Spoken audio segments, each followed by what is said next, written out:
Suite. La communion du côté des fidèles. Mentionnons tout de suite l'ouverture d'une porte par le Concile Vatican II. La communion à l'hostie et au calice par les fidèles, pour les fidèles, dans certaines circonstances, qui vont s'élargir au fil des années et au gré des conférences épiscopales. En parallèle, la communion de la main fit son apparition, de sorte que dès 1965, en France, en Belgique et en Allemagne, cette pratique était déjà installée par endroits. Un abus que des évêques couvraient sans difficulté.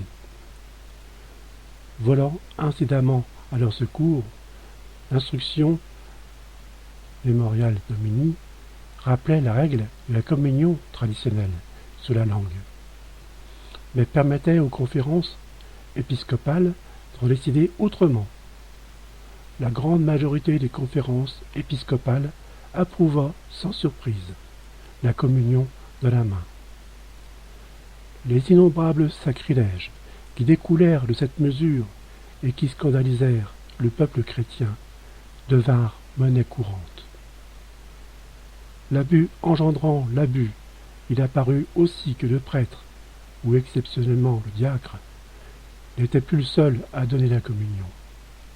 En fait, la pratique de la communion donnée par des laïcs avait déjà commencé à se répandre dès avant le nouveau rite.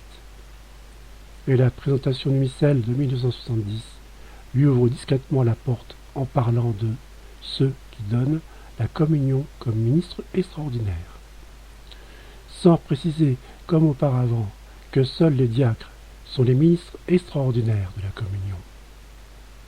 Une omission évidemment calculée, afin d'ouvrir une porte.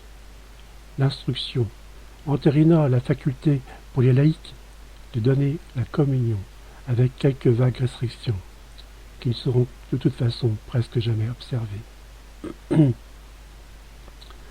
Finalement, il est aujourd'hui évident que le respect pour la Sainte Communion s'est complètement effondré dès 1969. Et cela n'a pas changé jusqu'à aujourd'hui. C'est donc la foi dans la présence réelle qui a été attaquée. Et l'effondrement de la pratique religieuse n'en a été, hélas, qu'une conséquence logique. Abbé Guillaume.